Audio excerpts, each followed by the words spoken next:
Hello, ladies and gentlemen. Welcome once again to Vote 24 TV. We're coming to you live from the diaspora. And this is a wonderful day, and we just want to inform the listening public that Vote 24 TV is going to be conducting a fascinating interviews series of interviews with the progressive community in Liberia. We come to realize that the progressives, uh, the Liberian society, to be frank with you, is degenerating into the unexpected, and it has been a problem looking from afar. And those of us who have been in the vanguard of the human rights community are taken aback by what is happening in Liberia currently. And it is something that we think that we need to uh, pay attention to. But of late, it has come to our focus that the progressive community in Liberia is more or less uh, dwindling, but the historic contribution of the progressive community is so rich in knowledge and in counsel that we cannot ignore what their contribution has been. And because of that, we have to find a way to be able to build a bridge between the progressives of yesterday and Liberians of today, the new generation, building a bridge so that those values that the progressive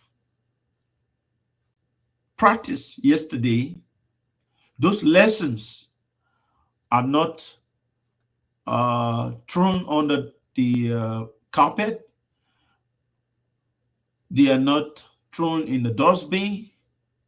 They are valuable lessons that we can pass on to generation. And who else can pass those lessons to generation but the progressives themselves, who put their chest to bullet yesterday and won for us multi-party democracy that we are enjoying. Some of the progressive actually believe that their contribution in Liberia is more than just a contribution that earned us multi-party democracy. There is much more. But we are going to certainly be listening to some of our progressive brothers who have endured years of pains and struggle. Some who are not here with us because they die in the process of the struggle. Those are people who are going to be referred to as martyrs. And those who are living can actually explain the bravery of their fallen comrades and can be able to explain to the Liberian people what it is that the struggle was all about and whether or not those conditions are still visible today, and we need to work even harder. And if we need to work even harder, there is a need for us to be able to bring on board a new generation, call them neo-progressives, with a similar worldview that keeps the torch burning in the political, social, and economic transformation of Liberia. We are going to be inaugurating the Progressive Diary in early February, and you can bet it's going to be a thought-provoking and fascinating interaction and engagement with progressive forces, those who made the history of modern democratic Liberia and those who blood and sweat our democracy, our modern democracy is built on. We are going to be listening to them, engaging their perspective of what is currently obtaining and where Liberia is currently and where Liberia is moving.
Hello, everyone. This is your program, the Kaki's Dialogue, and we just wanted to take the time to introduce to you the Progressive Diary coming up early February. We are going to be introducing and interviewing uh, the actors, political actors who shape our democracy and lend us the country that we have today. There are actors from every possible generation, but we will be phasing them out gradually, starting from taking it from the top and sometimes getting some of the actors from the 90s and early 2000, and then coming to the actors from the 70s. But we are generally going to be interviewing political actors from Liberia to basically gauge their perspective on why the struggle, what were the achievements when they look at Liberia currently. What do they see? Was the struggle worth it? Are they appreciative of what they did yesterday? And do they really think that the struggle still continues? And if it still continues, are we on course in terms of the generation that is supposed to continue to push the struggle to what we say is logical conclusion? Liberia democracy still remains fragile, and as it is, we still have to continue to work. So I'll be here talking to you on a different topic, but at the same time, I want to make sure that you understand that we are going to be coming to you by way of the Progressive Diary and to be able to get your attention. So if you are following now, whether it's from our YouTube handle or from the Facebook handle, if you are following, what we want to do is to follow this our Facebook page and like and share, so that once we begin to air the Progressive Diary, you will be immediately notified and you are going to follow as we move on. So today I want to look at something very important. There will be interlude of the intro to the Progressive Diary as we go on, but I want to look at something very, very important. And this is something that pricked the conscience of every Liberian, every Liberian. And I'll let the cat out of the bag. It is about the RIP situation. This is very, very important, and we need to pay some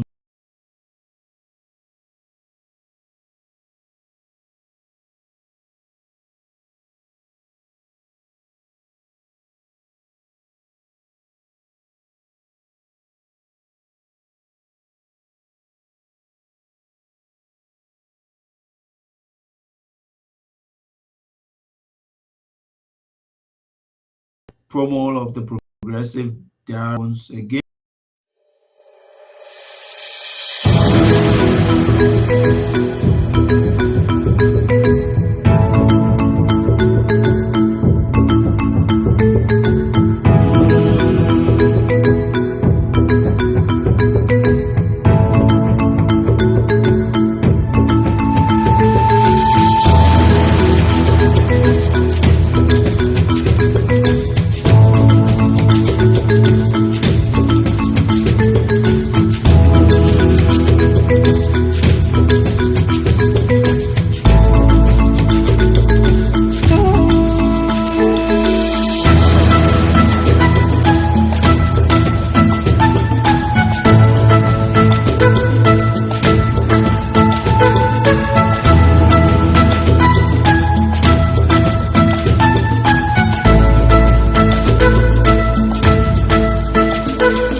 Ladies and gentlemen, fellow Liberians, it is important once again to have you on this platform, and we are very thankful that you are following Vote 24 TV.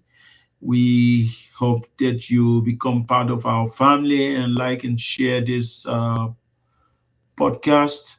We will be bringing you the Progressive Diary very soon in February, where we are going to be interviewing the likes of H. Boyman family, Dr. Tobana Tipote, Dr. Du Traore Mason, Ambassador Komane Best Wise, uh, Professor Juwe, uh, Chairman James Yasia, Ezekiel Pajibo, Professor Larry Tokba, Ibrahim Balu Mitchell. Those are people that we are going to be interviewing. Deacon Collar and Milton Tieji and the likes of those. So the Progressive Diary is going to be coming to you very soon. But right now, let us talk about a very important uh, topic. And it's the question of one law or two law. What is the crisis currently with the Liberian justice system with respect to the question of rape in Liberia?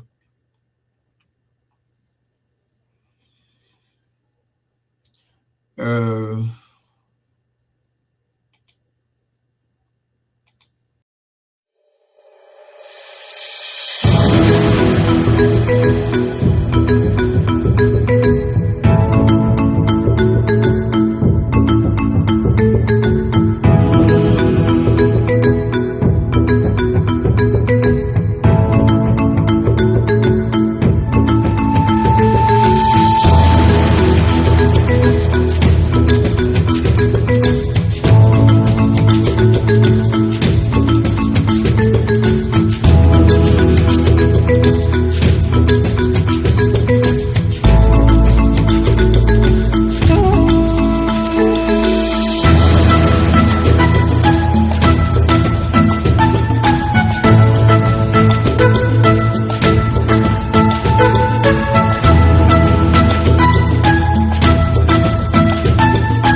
Let me say this very plainly.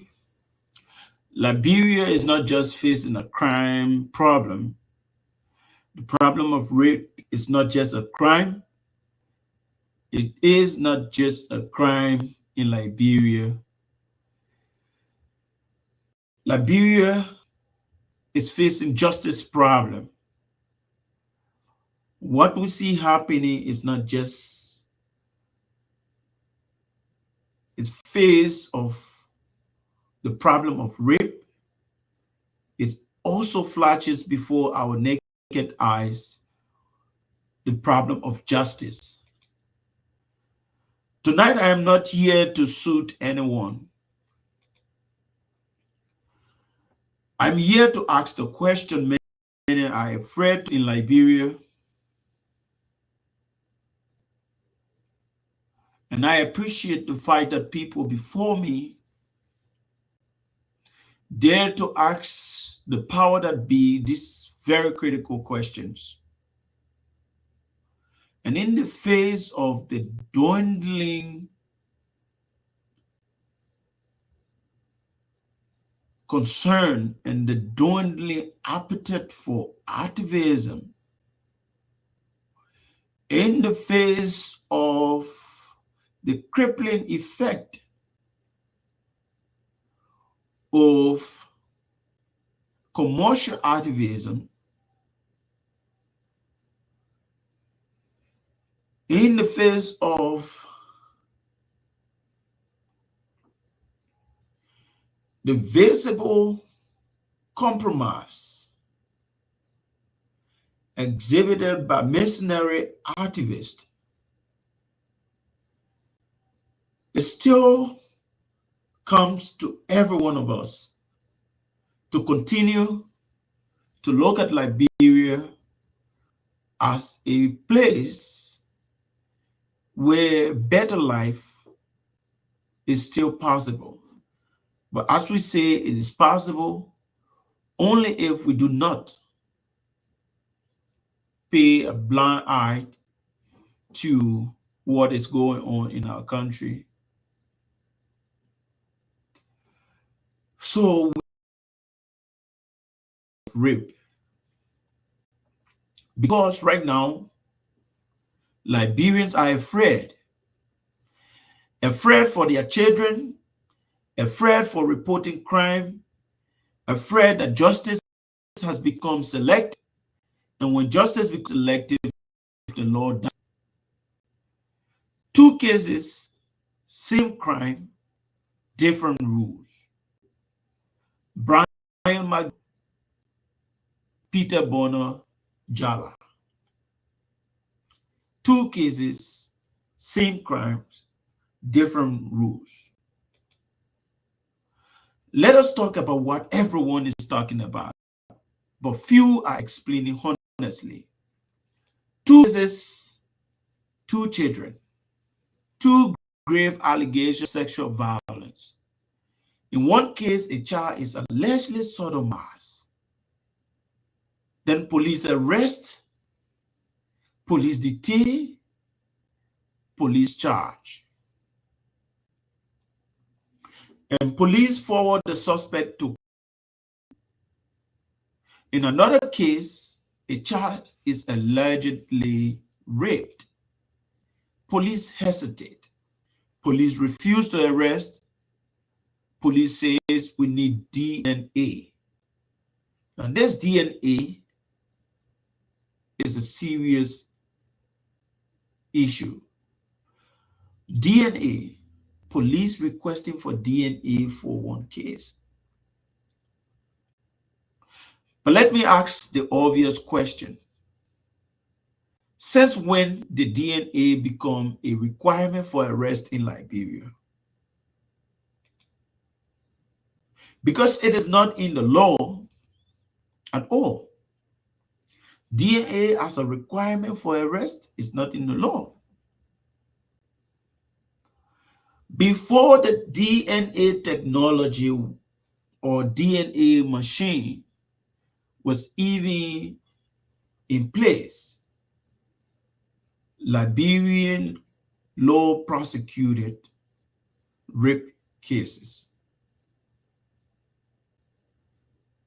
But what the law actually says,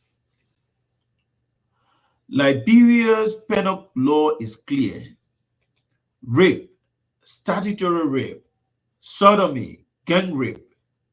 These are among the most serious crimes known to our law, especially when the victim is a child. And Liberia criminal procedure law is even clearer. Police do not need DNA to arrest. The standard is reasonable suspicion or probable cause. That can come, reasonable suspicion or probable cause, that can come from a victim statement, medical report, witness testimony, circumstantial evidence. Yes, DNA is important, but DNA is for trial, not an excuse to delay justice. So when police says we need DNA in this case, but they didn't need it in another, then it's problematic. It raises concerns.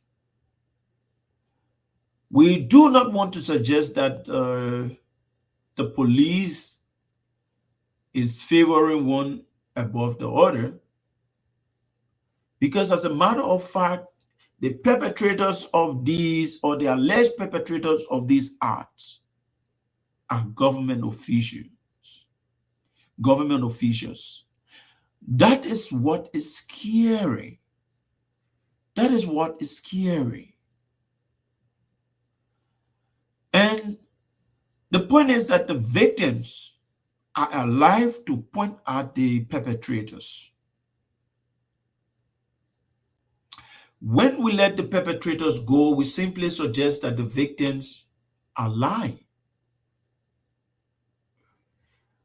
And if the victims are lying, they possibly have a motive for lying. The question is whether the investigation has been able to discover the victim motive for lying as a way of furthering the investigation so that we are able to understand.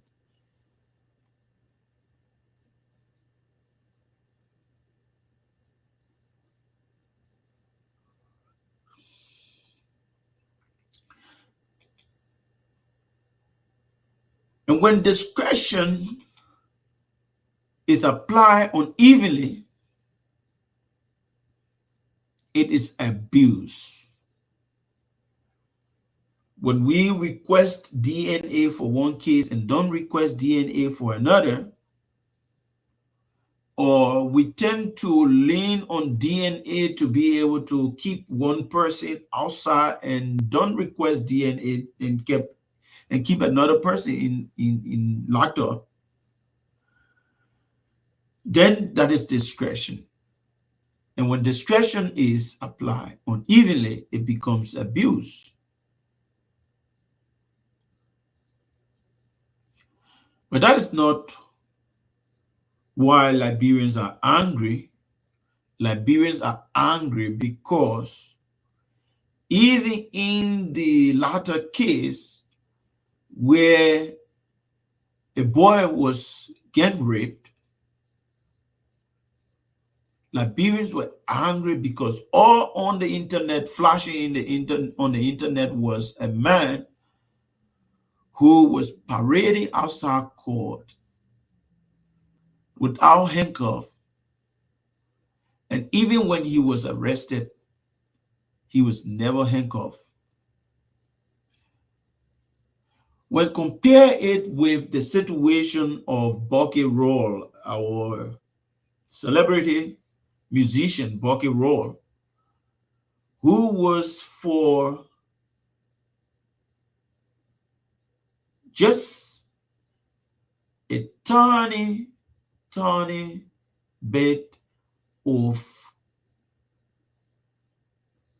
weed, was arrested, placed in the back of a pickup, and kept in jail for several days. A weed worth less than $10. He was arrested. Now, many mothers, many fathers, many young people in Liberia will want to see Bucky Roll not touched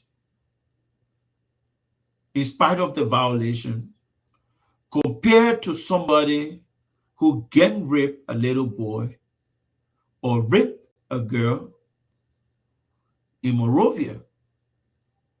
They wouldn't want to see them having VIP treatment compared to their musician, not because they love Bucky Roll, but because of the magnitude, the weight of the crime.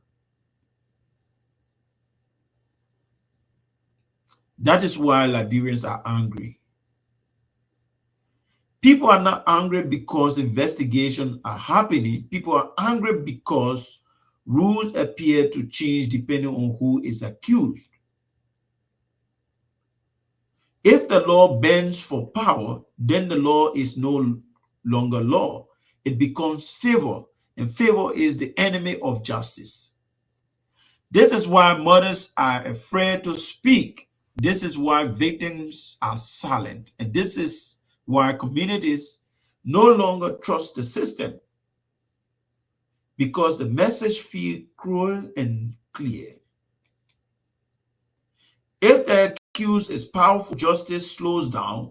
If the accused is ordinary, justice moves fast. That perception alone is devastating even before any verdict. Let's talk about impunity. Liberia has good laws, as we always say. But laws means nothing when enforcement is weak, selective, and timid.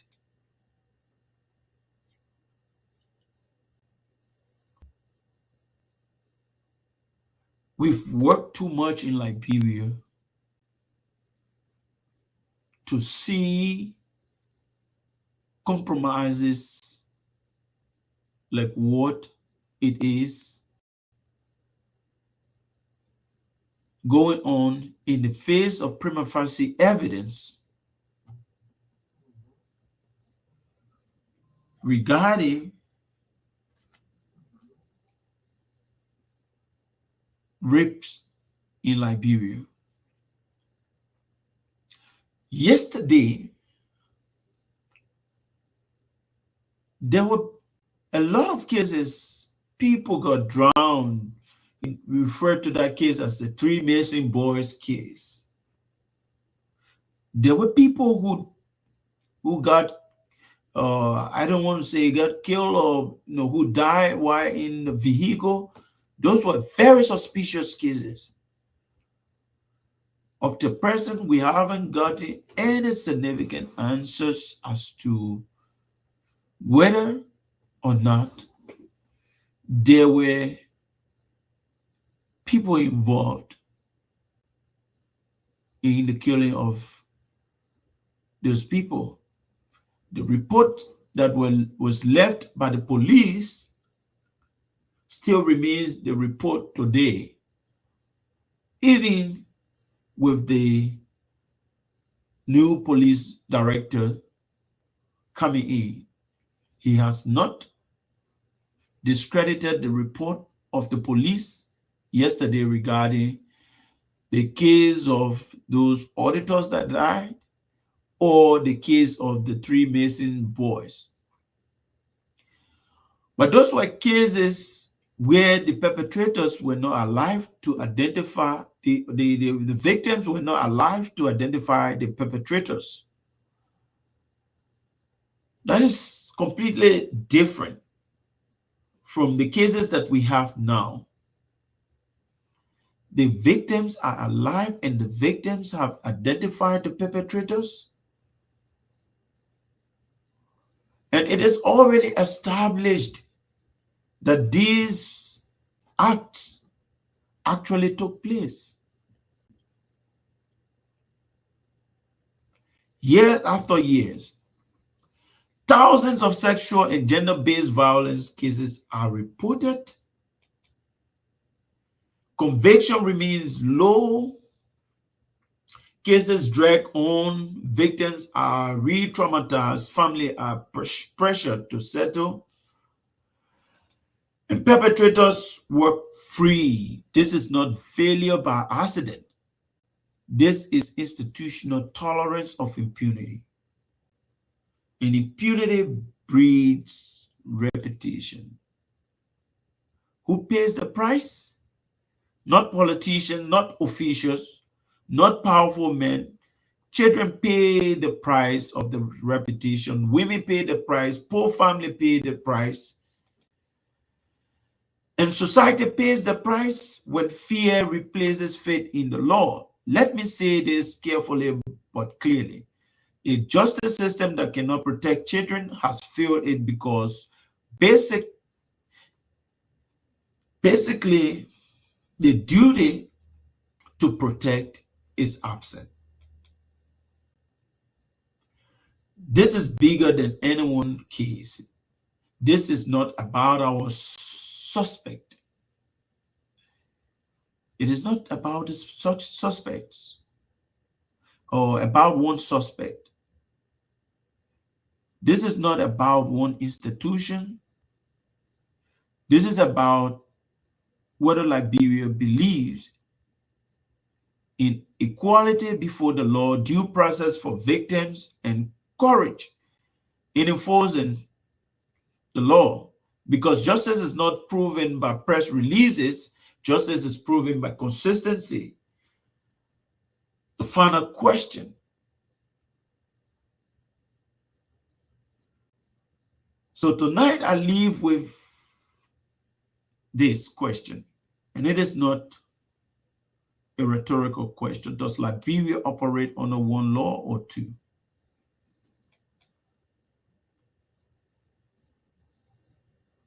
One for the powerful and one for everyone else? Because if the answer is two, then we are not a nation of law, we are a nation of permissions. And no society survived that way. No society survived that way.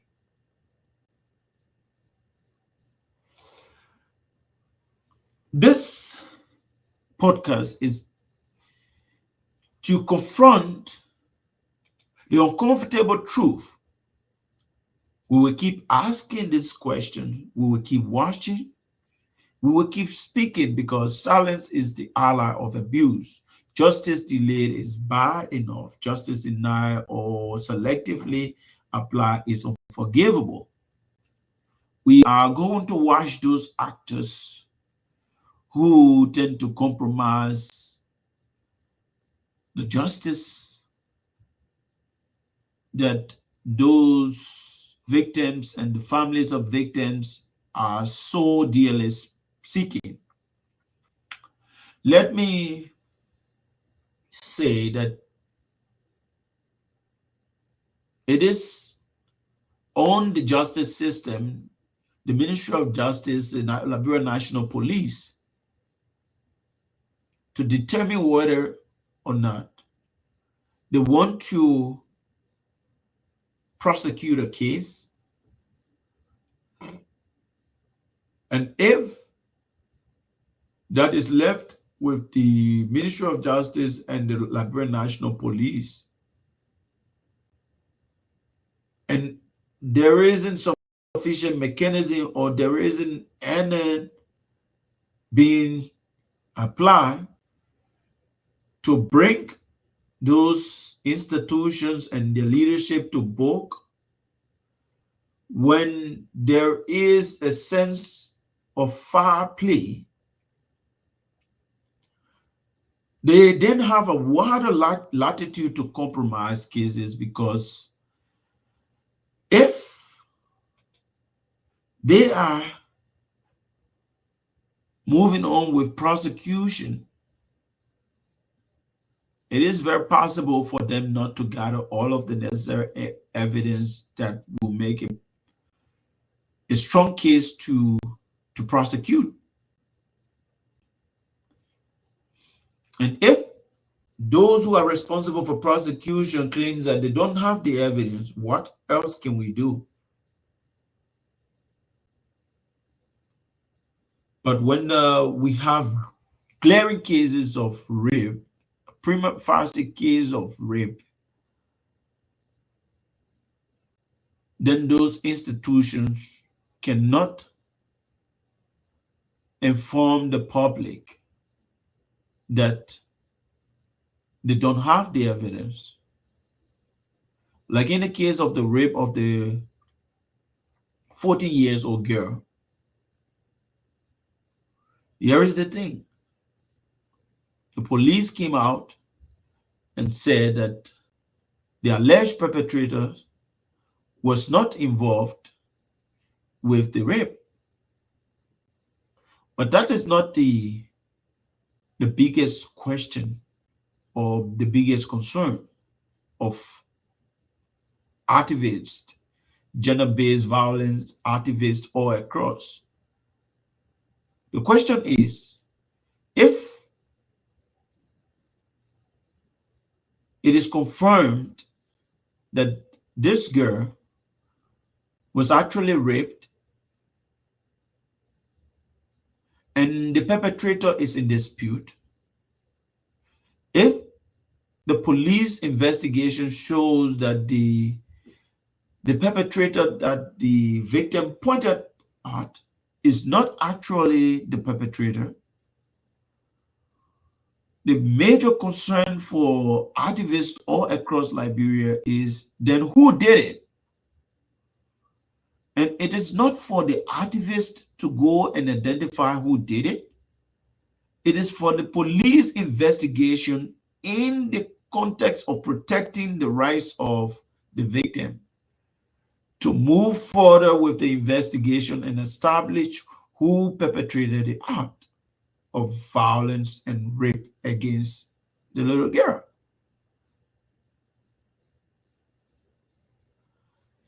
So it is a little bit baffling when the police come and release an alleged perpetrator only to say that that alleged perpetrator was not actually the perpetrator of the act, and they expect the Liberian people to just sit and say, okay, since this perpetrator was not the one, then we don't have a case anymore. The police, at the time of informing the Liberian people that Mr. Brian McGill was not actually the perpetrator, should have provided at least 25% information regarding what other information they knew that could consequently lead to the identification of the actual perpetrator, or whether in fact the victim made up the story and who is part of that conspiracy to frame Mr. Brian McGill. So these are unanswered questions. And this is something that we thought to just raise and show that we have concern for what is actually obtaining in Liberia. And we are going to follow the cases of rape in Liberia and see whether it is the question of our rape law or is a question of our security forces and our justice system trying to institute the culture of willful blindness and deliberate compromise in the investigation of rape cases where the victims clearly identify the perpetrators. Because if those perpetrators actually go scot-free, whether it is the law or not, the victims know the perpetrator. The victim knows the perpetrator. And if the perpetrator walk in the face of the victim, there will always be flashes of the heinous crimes committed. And if other victims are looking and watching, what this speaks to them is that they dare not talk because they carry the shame for the rest of their life, whereas no perpetrator is going to be punished, especially if the perpetrator is a government official. I do not think that this should be tolerated. I saw a progressive stalwart in Councillor Tewongonglo speak so vehemently against this compromise. And I want to hail him for that. And that is one of the reasons why we want to re-engage with the progressive avant-garde, the progressive trailblazers, to understand why the struggle, to understand what are their perspective with regard to what Liberia is currently, to understand what are their thinking with respect to what the future of Liberia is going to be. We will be here tomorrow with another edition of this Kaki's Dialogue. And certainly in February, we are going to be bringing to you the Progressive Diary.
Thank you very much.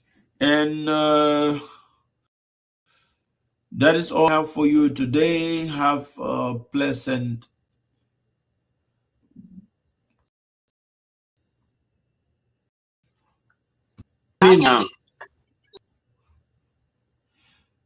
welcome, Commissioner Smith, Wilmot Smith.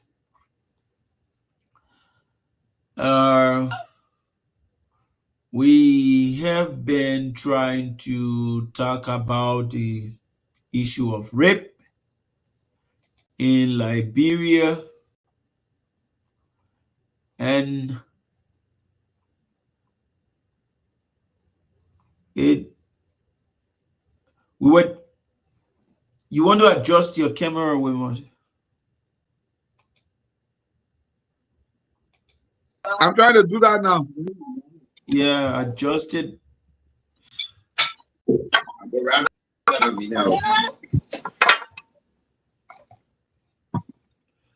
You made it vertical.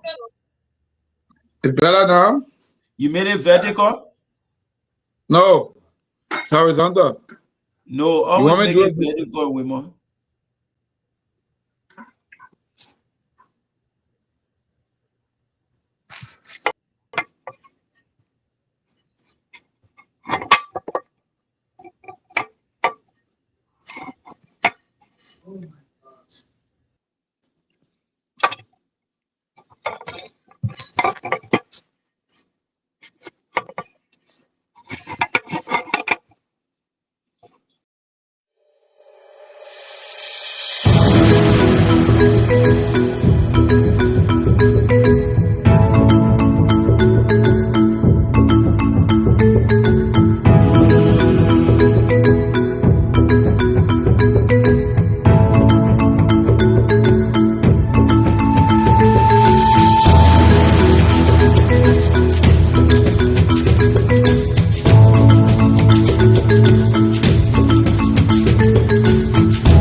Ladies and gentlemen, we have with us Honorable Wilmer Smith.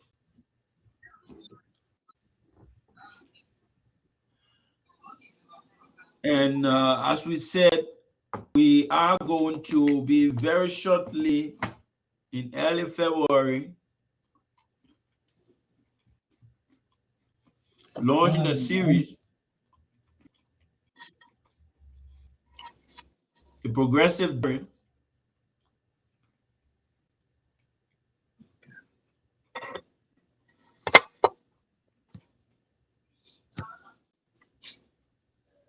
Concrete, and is it better now?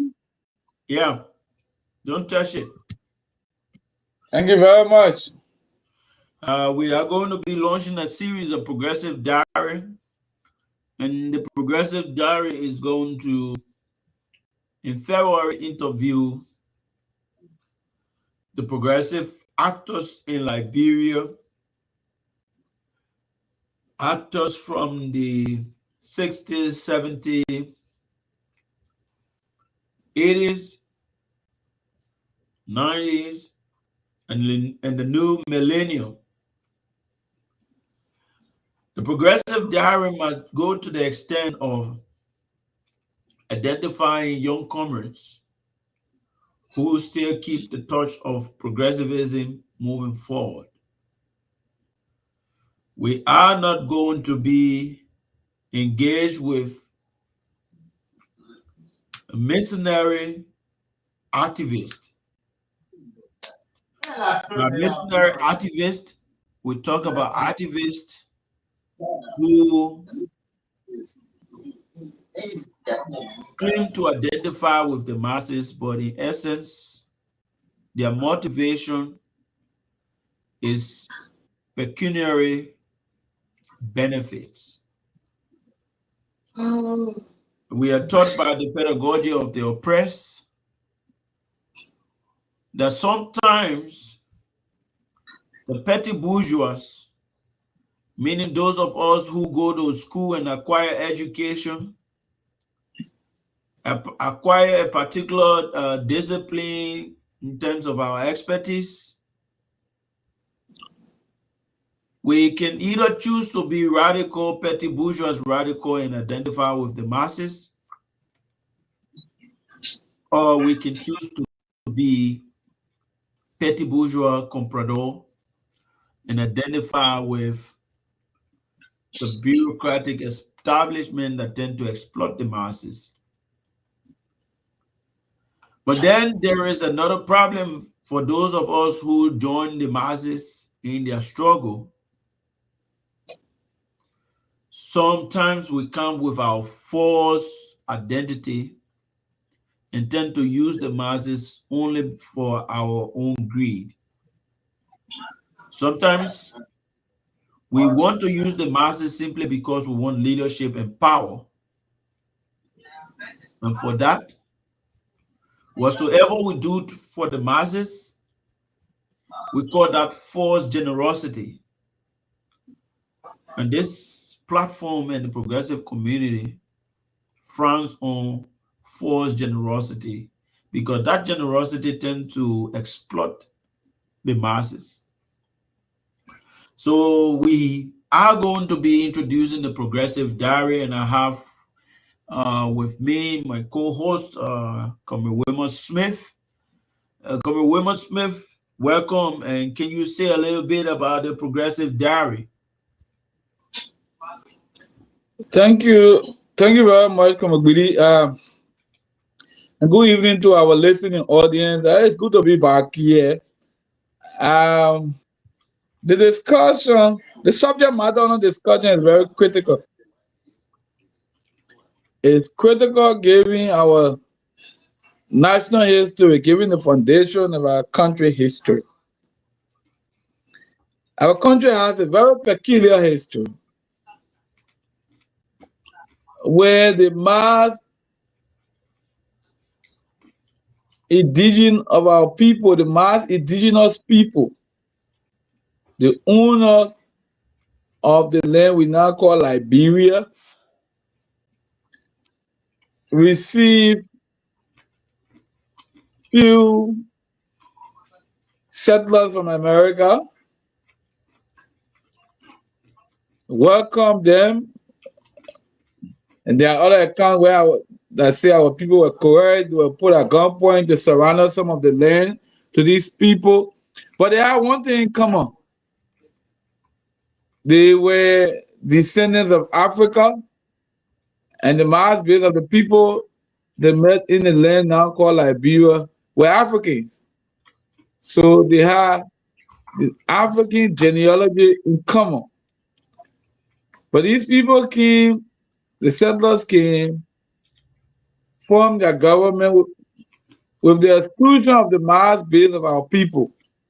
Our indigenous people were not in the government, even though they were the owner of the land.